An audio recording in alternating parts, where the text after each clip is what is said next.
내년도 최저임금을 결정하는 최저임금위원회가 올해도 법정 시한을 넘겼습니다. 최저임금을 업종별로 차등 적용하자는 사용자 측 안건이 부결되면서 사용자 측이 보이콧을 선언한 겁니다. 이로써 내년도 최저임금은 서로의 정확한 제시 금액도 공개하지 못한 채 이번에도 긴 난항을 예고하고 있습니다. 여러분은 내년도 최저임금 어떻게 되어야 한다고 보십니까? 오늘 아침 토론에서는 파행을 거듭하고 있는 최저임금위원회의 최저임금 심의 과정과 함께 내년도 최저임금에 대해서도 여러분의 의견을 받아보겠습니다. 100원의 이용료가 있는 유료 문자 샵 3698번으로 여러분의 의견을 보내주시면 됩니다. 내년도 최저임금이 현재 8,350원에서 인상되어야 한다라면 1번, 그리고 동결되어야 한다라면 2번, 또 인하되어야 한다면 3번을 눌러서 보내주시기 바랍니다. 네, 오늘도 뜨거운 토론이 예상되는데요. 함께해 주실 두 분의 패널 소개해드리도록 하겠습니다. 숙명여대 경제학과 신세돈 명예교수, 산업노동정책연구소 김성희 교수입니다. 어서 오십시오. 네, 어서 오세요. 안녕하세요.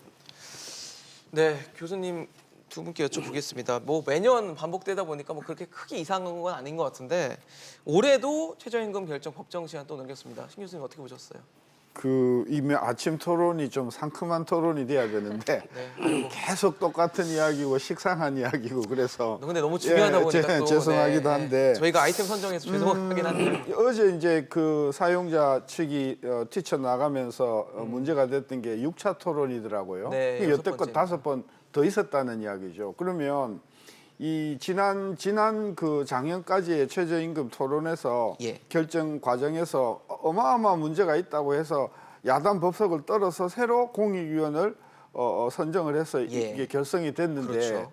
달라진 게 하나도 없어요. 똑같고 또 한쪽에서 튀쳐나가고 반쪽만으로 최저임금이 어떻게 됐든 간에 결정이 될 거라고 봐서 네. 한마디로 달라진 게 하나도 없는 최저임금 결정위원회다. 저는 그렇게 느꼈습니다. 네, 김 교수님 어떻게 보셨어요? 예, 최저임금 두고 힘겨루기는 항상 있어 왔죠. 그래서 법정 시한을 어제부로 넘겼는데 법정 시한 안 넘긴 적이 별로 없을 정도입니다. 네. 2011년부터 지금까지 2015년 빼고는 법정 시한을 다 넘겼고요. 그럼 대개 이제 7월 15일 정도까지만 결정이 되면 네네. 8월 5일까지 노동부가 고시해야 되는 그 시한에는 맞추기 때문에 네. 작년에도 마지막 날 했거든요. 네. 이런 힘겨루기는 계속 반복되는데 이게 최초 제시안도 제시하지 못하고 네. 이렇게 된 이유는 아마 사용자 측이 제도 개편 요구를 먼저 선행 요구로 계속 제기했기 때문에 그 논의 과정에서 힘겨루기가 좀 앞부분 힘겨루기가 좀 더 오래 걸리는 것 같습니다. 이게 사실 법정 시한을 하루 앞두고 이제 결과적으로 최저임금위원회 테이블이 뒤집힌 셈인데 이게 사용자 측에 제한한 구분 적용안, 그러니까 최저임금 차등 적용 부결이 주요했다, 그 이유였다라고 볼 수 있는 겁니까? 그렇죠. 예. 우리 최저임금법에도 보면 제4조 2항에 1항에 사업의 종류별로 최저임금을 구분하여 정할 수 있다 이렇게 돼 있거든요. 네네. 사실 그래서 이게 불법이나 비법이 아니거든요. 그리고 지난 2년 동안 과도한 최저임금 인상으로 많은 그 자영업계나 중소기업에 어려움이 있는 것이 실증적으로 드러나고 있는 상황에서 그렇게 난리가 되어서 이번에 새로 공익위원이 선정이 되었는데 네. 그런 상황에 대한 전혀 어떤 그런 공감 의식도 없이 계속해서 법 개정을 이야기하면서 또 그동안의 관행을 이야기하면서 바뀐 것이 하나도 없다라고 보면 경영계에서도 이런 체제라면 참여하는 것이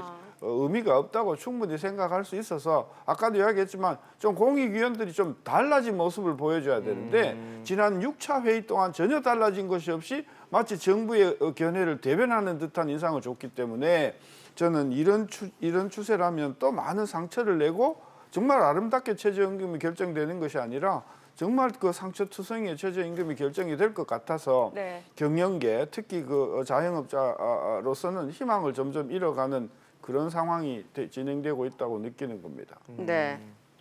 이 구분 적용, 차등 적용 예. 이렇게 불리는데요. 네. 업종별로 한 적이 있죠. 88년 처음 시작할 시작할 때는 때, 네. 했었는데 그게 1단계, 2단계로 나눠서 네. 그런데 그렇게 하면 그러니까 오히려 중소기업 뭐 이렇게 낮게 적용하는 곳에 사람을 구하기가 어렵고 그다음 한계 업종으로 찍힌다라는 낙인 효과가 있습니다. 네. 그리고 사실 이걸 어떻게 구분 적용해야 될지 기준을 제시하기가 상당히 어렵습니다. 영업 총비용 중에 인건비가 차지하는 비중으로 따지면 사실 교육업이나 전문 서비스업이 가장 높고요. 네. 음식업이나 또 소매업이 그 다음으로 상대적으로 높은 비중을 차지하지만 그 안에도 대기업과 중소기업의 격차가 굉장히 크기 때문에 그리고 과연 이런 영업 비용이라는 게 공신력이 있는 자료냐에 대해서도 여전히 의문이 되기 때문에 이거 현실적으로 구분할 수 있는 방법이 명확하고 객관적이고 투명한 기준을 제시하기가 어렵다라는 문제도 있어서 네. 이런 문제를 선행 논의하게 되면 이게 파행은 불가피한 어떤 사용자들이 이번 최저임금 논의를 이런 여전히 자영업자 대변을 잘 안 한다라는 인상을 강하게 풍기는 분위기로 시작한 것이다 이렇게 봅니다. 네, 지금 시청자분들 문자 많이 참여해주고 계시니까 네. 좀 소개를 먼저 해보도록 하겠습니다. 네. 끝자리 6486님이 인하해야 합니다. 서울 물가가 세계 4위라는 게 말이 됩니까? 월급이 오르면 물가는 오르지 않습니까? 월급보다 더 많이 오르는데 라고 인하해야 된다 의견을 주셨고요.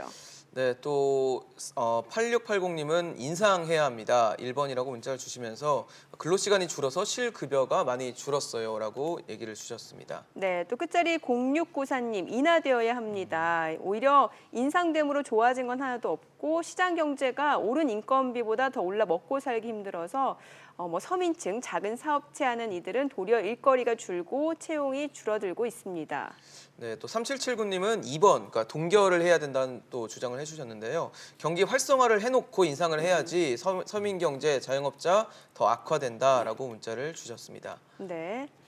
인하에 끝자리 대한 유- 의견도 많네요. 예, 그만 좀 올렸으면 좋겠다. 네. 인건비가 늘어나서 발생하는 나비 효과가 장난이 아니다라고 끝자리 6222님도 올려주셨습니다. 네. 자, 최저임금 인상해야 된다라면 1번을 올려주시면 되고요. 동결은 2번, 인하는 3번입니다. 계속해서 여러분들의 문자 투표 의견 받고 있습니다. 많은 참여 부탁드립니다. 네, 근데 사실 오늘 나오신 두 분의 우리 교수님들의 의견도 좀 궁금합니다. 맞아요. 어떻게 좀 생각하세요? 인하, 동결, 인상, 동결, 인하라고 생각하시면 어디를 좀 고르시겠어요? 저는 기본 원칙 동결이고요. 네. 동결. 동결인 이유는 지난 2년 동안 너무 무리하게 많이 올렸다. 근데 그걸 뒤로 물릴 수는 없으니 네. 일단 원칙적으로 동결하자 하는 인하는 거고. 좀 무리수라고 생각하시죠? 그다음에 지난 2년 동안 너무 많이 올려서 정말 피를 흘리는 업종, 네. 피를 흘리는 업체의 네. 경우에는 한시적으로 인하도 검토해 볼 수 있다. 그래서 기본적으로 동결 가자. 동결 가는 이유는 지난 2년 동안 정부가 너무 무리하게 올린 것에 대한 하나의 반성의 의미로 동결을 하고 네. 그것으로 인해서 불필요하게 피해를 많이 봤던 그래서 문을 닫아야만 했던 닫고 싶으나 그것을 인수할 사람이 없어서 지금 할 수 없이 피를 흘리고 있는 수많은 어떤 자영업자의 경우에는 저는 동결이 아니라 인하를 인하를 한시적으로 전 적용해 주는 것이 가장 현실적으로 저는 현명한 해법이라고 보는 거죠. 김 김 교수님 소장님. 어떠세요? 예, 신 교수님 뜻은 이해하지만 그 법정 최저임금이라는 것의 의미 자체가 사라지는 것이라 네. 사실 구분해서 어떤 것이 어렵다는 것을 명확하게 판별하고 거기에 다른 적용을 할 수 있는 그런 객관적 기준이 있다면 그렇게 할 수 있는 방법이 있지만 법정 최저임금의 성격상 그러니까 아무런 어떤 교섭권이 없는 사람들이 임금 인상이 안 되고 물가는 상승하는데 임금은 계속 유지되거나 떨어지는 상황, 실질 임금은 내려가는 거죠. 그걸 방지하기 위해서 만든 제도이기 때문에 그래서 구분 적용해서 하기란 업종별로도 어렵지만 특정한 사업장을 지정해서 그 업종이나 사업장에 대해서 인하하는 방법은 사실 최저임금 제도 자체가 무력화되는 측면이 있어서 어렵고요. 임금은 우리가 IMF 경제 위기 상황 아닌 다음에는 임금이 올라가게 돼 있죠. 네. 침체하지만 올라갑니다. 평균 임금이 한 4%, 5% 정도 올랐습니다. 올해 예상치가 그런데요. 네. 그렇게 되면 사실 저임금 노동자만 올라가지 않으면 사실 상대적 격차가 더 커지는 거거든요. 네.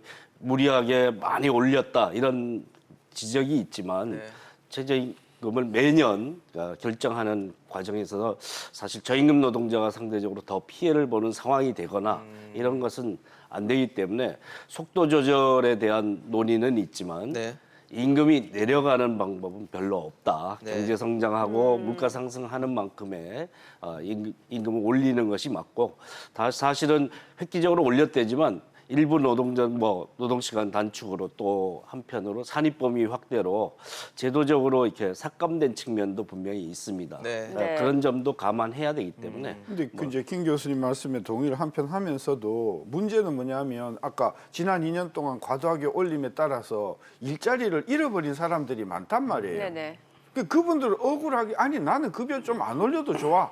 나는 급여가 오히려 조금 적어도 좋아. 나는 일하고 싶어. 근데 그걸 못하게 했다는 그 부분이 하나 있고요. 네. 또 하나는 실질적으로 현장에 가면 최저임금이 법 하지만은 그 법정 최저임금보다도 실질적으로 적게 받는 사람들이 현실적으로 있어요. 그러니까 예. 자꾸 법이니까 이야기하는 것은 도대체 법이 사람을 위해서 있는 거지 사람이 법에 뜯어 맞춰야 되는가? 저는 그런 관점에서 최저임금이 지난 2년 동안 너무 많이 올랐고 많은 피해자가 생겼고 그로 인해서 불필요하게 가게 문을 닫아야 된다든지 실업에 몰린 사람들이 많으니 이런 분들에 대한 구제는 저는 필요하다는 차원에서 조금 쉬어가자 그런 뜻인 거죠. 그 사실 이번에 보이콧을 선언한 그 사용자 위원 측에서는 이번 아직 최초 제시안이 나오지 않은 상황이긴 하지만 네. 최초 제시안으로 이제 마이너스 인상이 그러니까 마이너스, 인하를 하는 예. 것을 지금 아마 내부적으로 검토를 하고 있다고 지금 얘기가 되고 있거든요. 근데 인하 폭에 대해서 아마 고민이 많은 것 같아요. 어떻게 보십니까? 인하를 그러니까 아까 교수님 같은 경우는 선택적 한시적 인하를 말씀하셨는데 원칙적으로 동결하자. 전 그 최저임금은 네, 동결하고 동결하되 피해를 많이 아니, 보는 그렇죠. 곳은 그러니까 한시적으로 아주 예외적인 네, 경우에 인하를 좀 해주자는 단서로 얘기인데 그렇죠. 사용자는 아무래도 이제 너무 2년 동안 너무 힘들다 보니까 네. 인하를 좀 주장하려고 첫 제시안으로 그걸 좀 만지작거리는 글쎄 것 그 같아요. 뭐 속내가 뭔지 그리고 사용자 위원들이라 하더라도 전반적인 인하가 어렵다는 것은 알겠죠. 다 네. 알기 때문에 저는 협상 카드로 이걸 들여내놓고 그런 동결을 것 얻기 위한 전략이 예. 아닌가 호석이군요. 모르겠는데 네네. 어쨌든 분명한 것은 예. 지금 2년 동안에 인하가 꼭 필요하다고 느껴질 만한 업종이 있다. 그게 뭐 음식일 수도 있고 숙박업이라든지. 숙박업일 네. 수도 있으니 그런 부분에 대해서는 한시적으로 인하를 하거나 또는 인하에 준하는 뭐 여러 가지 법적이나 또는 세제적인 어떤 혜택을 주는 것은 저는 필요해 보인다는 거죠. 그러면 김 소장님 입장에서는 사실 동결 자체는 전례도 없고 이게 최저임금 말 그대로 법이기 때문에 이번에도 계속해서 인상이 되어야 된다라고 보시는 거잖아요. 예. 뭐 임금이라는 게 거꾸로 흐르는 경우는 특별한 예외적 상황 아니면 네. 없는 것이기 때문에 최저임금이 인상 폭에 대한 고민은 있지만 이것을 뭐 인하를 한다든 발상은 좀 쉽지 않다 이렇게 볼 수 있고요.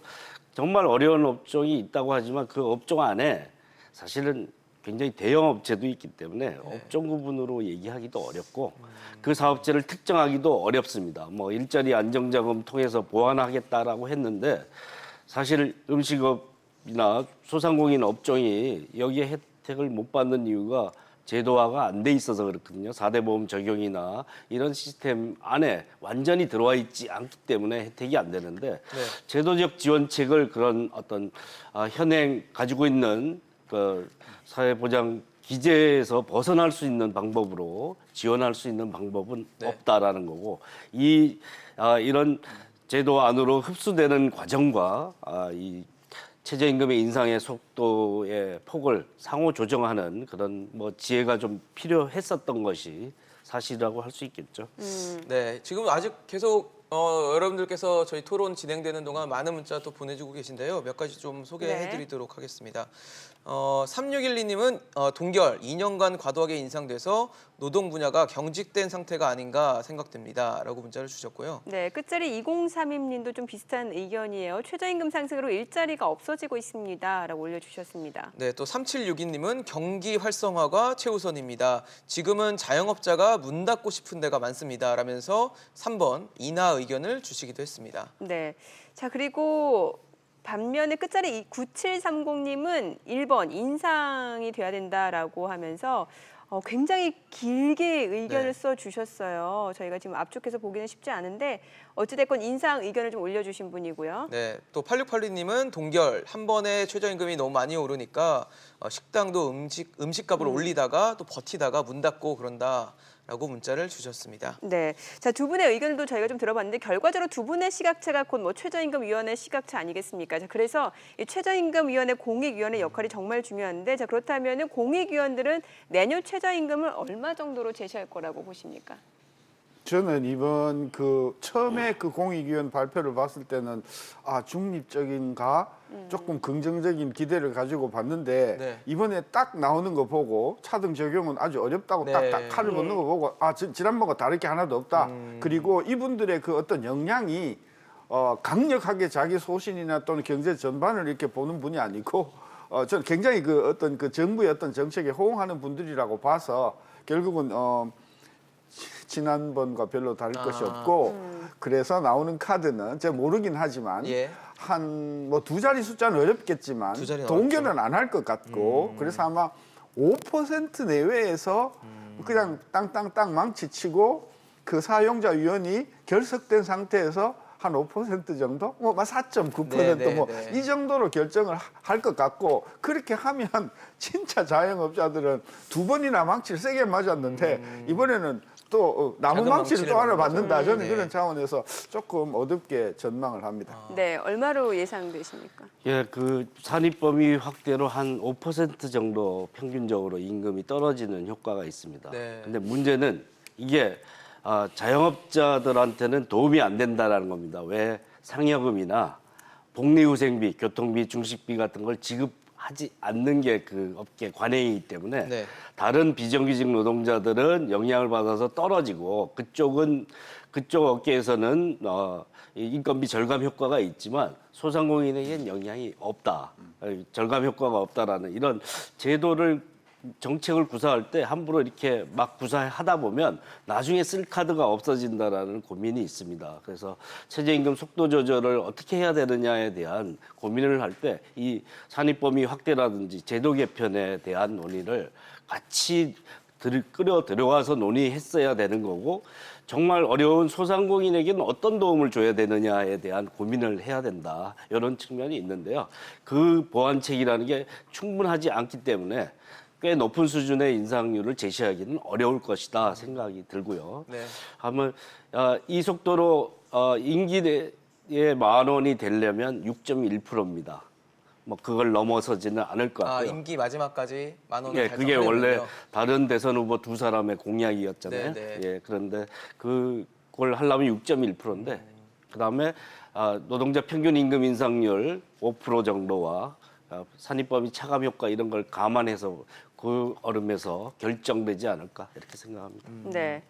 그 사실 뭐 지금 사용자 측에서 보이콧을 선언하면서 최저임금위원회에 참석하지 않고 있는데 최저임금법에는 두 번까지 불참하면 그 다음부터는 이제 남은 위원들의 결정으로만 된다라고 돼 있더라고요. 작년에 그랬죠. 예, 작년에 그래서- 그랬고 사행자 의원이 뭐 2번 나오세요 해도 2번 안 나오면 네. 오케이 우리 없이 하겠습니다. 네. 이게 법으로 지금 시행령이 돼 있기 때문에 그렇게 올해도 갈 것 그럴까요? 같아요. 올해도요? 그걸 갈 것 같고 그러면은 생각보다 최저임금이 더 올라갈 수도 있다는 말씀이시겠네요. 그렇죠. 왜냐하면 사용자의 의견이 지금 전혀 반영이 안 되는 체제가 네. 되어버렸기 때문에 차등 적용에 대해서 일단 그렇죠. 반발을 그러니까, 했으니까요. 그러니까 제가 그래요. 이 공익위원이 좀 바뀐 모드였으면 처음서부터 그것을 수용하는 쪽으로 바뀐 모습을 보여줘야 되는데 처음서부터 딱 못을 박는 이게 정부 입장이거든요. 절대로 이 차등 적용 안 된다는 게 그런 관점에서 보면 이번 공익위원이나 지난 공익위원이나 사람은 얼굴은 바뀌었지만 머리는 똑같다라고 봤을 때 저는 한 5%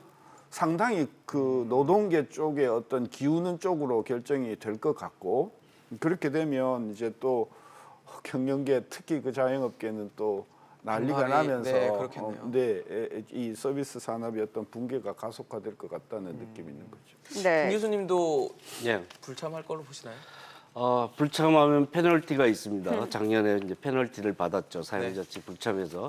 대부분 최저임금 결정할 때 노동계가 불참한 경우가 훨씬 많았었고요. 뭐 최근의 양상이 이제 사용자 불참하는 방식인데 그 페널티를 감수하고 불참을 할 것이냐에 대해서 아마 고민이 깊을 거라고 생각합니다. 예, 그렇게 되면 상대적으로 좀 더 앞으로 최저임금위원회 효과적인 운영을 위해서 그런 제도를 두고 있거든요. 네. 그게 뭐 내년 향후를 위해서 필요한 제도라고 뭐 이해는 할 수 있을 네. 것 같습니다. 그래서 공익위원들 제가 봤을 때는 그렇게 뭐 친노동적인 사람들은 아니고요. 뭐 이렇게 최대한 뭐 중립적인 사람으로 뽑으려고 노력했던 거라고 생각합니다. 그래서 여러 가지 뭐 균형추를 맞추기 위해서 고민을 할 것인데요. 네. 최저임금의 기본 정신에 동의를 저임금 노동자 문제를 혜택을 받은 사람들이 지금 드러나지 않거든요. 문제가 있다라는 사람들만 많이 드러나는데 사실 혜택을 받는 사람이 훨씬 숫자로는 많습니다. 그런 점 최저임금 제도가 가지는 의의의 저임금 노동을 문제를 풀어야 되고 노동빈곤을 풀어야 된다는 과제에 대해서 기본적으로 이제 동의하는 선상에서 그러나 속도 조절은 해야 된다라는 고민을 반영해서 결정할 저는 거라고 네. 봅니다. 최저임금은 인상의 혜택을 받는 사람이 있다는 것을 이해를 못 하겠습니다. 최저임금을 올려서 경영 부담이 생기니까 그동안은 최저임금 계산에서 빠졌던 부분 아까 이야기하셨지만은 네네. 그런 부분에 다 집어넣어 버렸기 때문에 실질적으로는 최저임금이 올라가서 네.